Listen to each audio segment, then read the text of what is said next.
Salut, c'est Greg. Bah écoute, content de te retrouver pour la poster.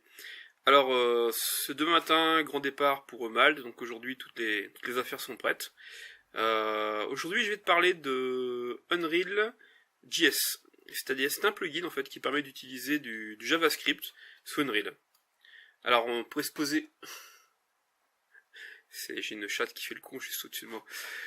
On pourrait se poser la question de savoir pourquoi utiliser du JavaScript sous Unreal. Et bien tout simplement en fait pour pouvoir avoir un système de scripting. Le scripting, ça permet déjà d'interroger en temps réel le moteur. Ça permet d'interroger en temps réel les variables. Ça permet de changer en cours de pas de partie, mais alors qu'on est en pleine exécution, on peut changer le script, on peut changer des éléments et dynamiquement prendre en compte les modifications.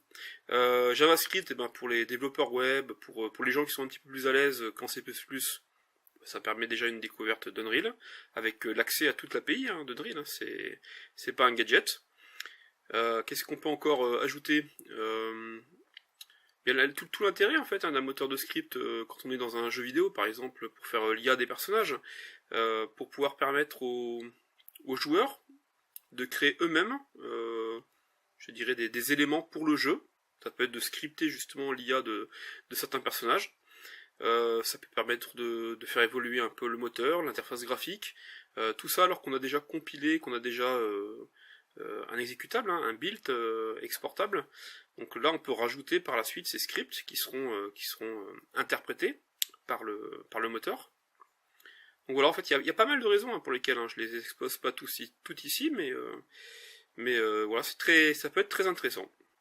Je pense notamment au maquettage et à la possibilité à plusieurs personnes dans une équipe, quand on est une dizaine à travailler, à pouvoir faire évoluer les scripts chacun de son côté. Tant qu'on ne travaille pas sur le même script, il n'y a pas de souci. Alors c'est une intégration.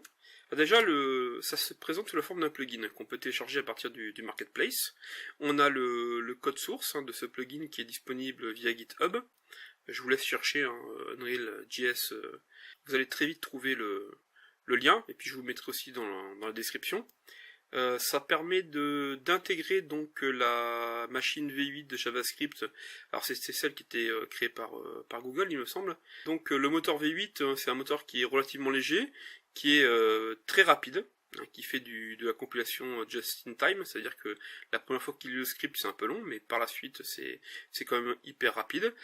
Ça permet d'avoir un garbage collector, donc une sorte de recyclage des déchets en mémoire pour le JavaScript dans Unreal.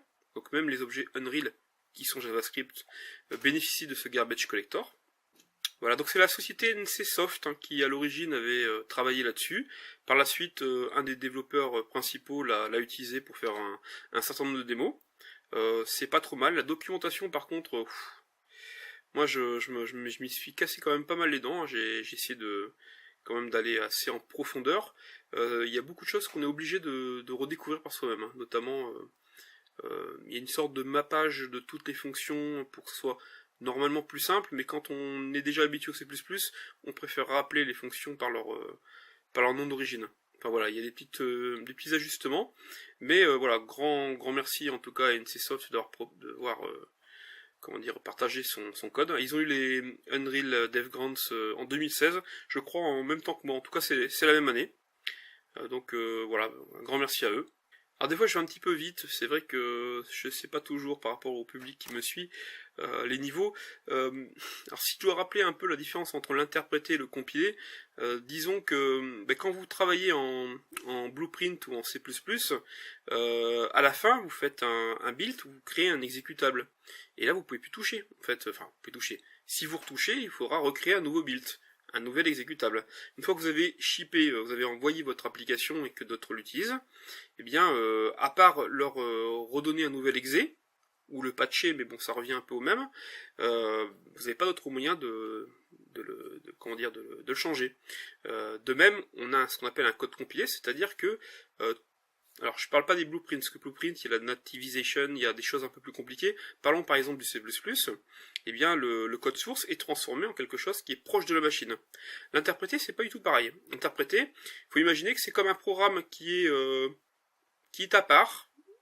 on va dire qu'il est à part, et qui va lire du texte, et qui va interpréter le programme, c'est-à-dire que ligne par ligne, alors je fais vraiment de grands efforts pour vulgariser, ligne par ligne, il va interpréter au fur et à mesure le programme, c'est-à-dire qu'il va le transformer en quelque chose que la machine sait comprendre, et ce qui donne la possibilité de changer ce texte, on appelle ça un code source, dans ces cas-là le script, de le changer, et même de le changer en temps réel pour ceux qui sont capables de faire du rechargement à chaud, de load reload.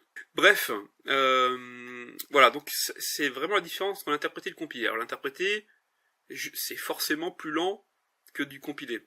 Mais en même temps, bon, sur une machine V8 JavaScript, c'est pas mal quand même. Enfin, moi j'ai fait pas mal de tests, c'est assez bluffant.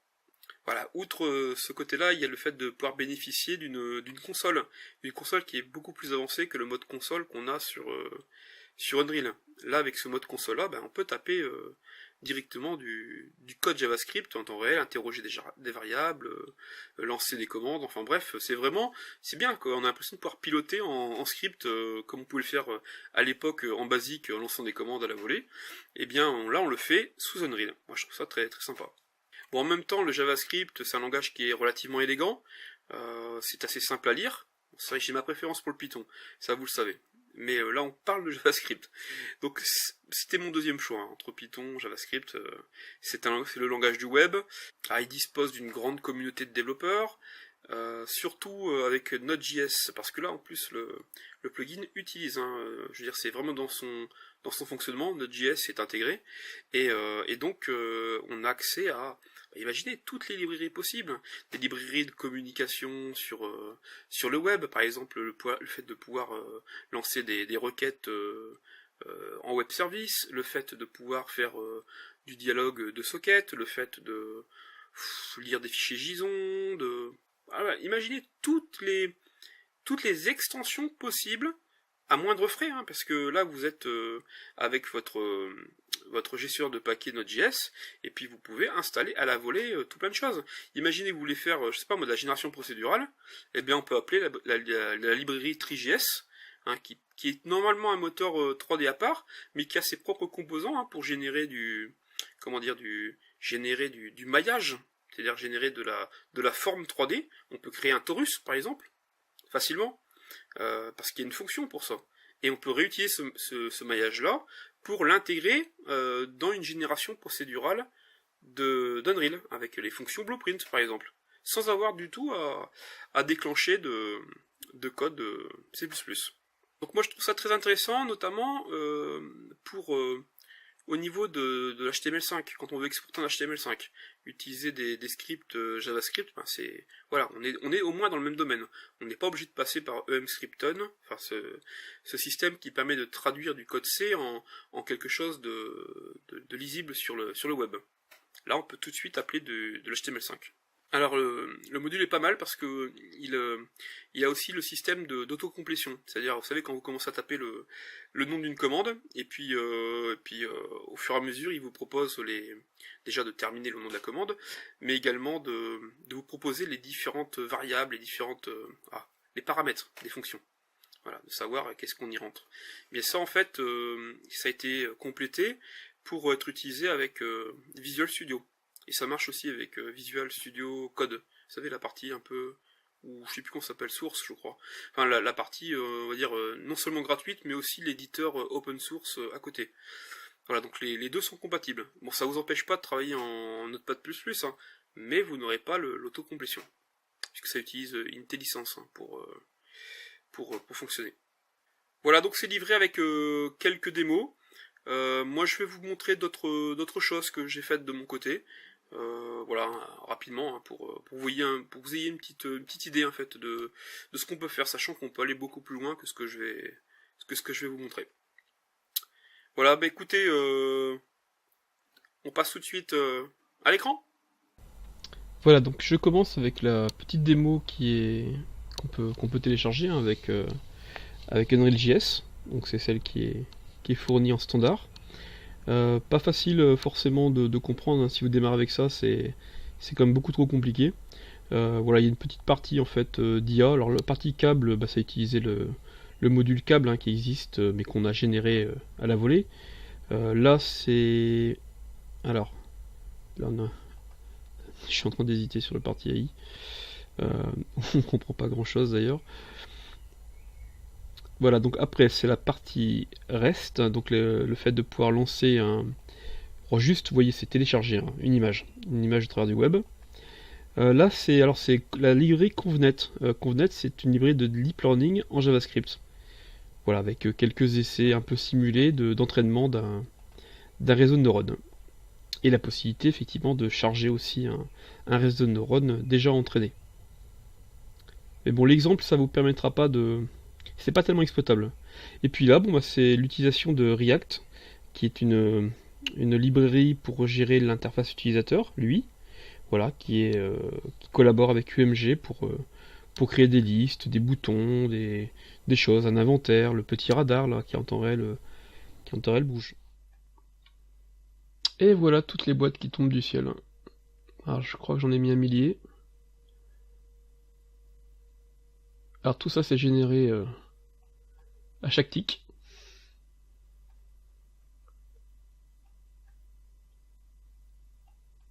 Alors, ça en fait un paquet. Hein.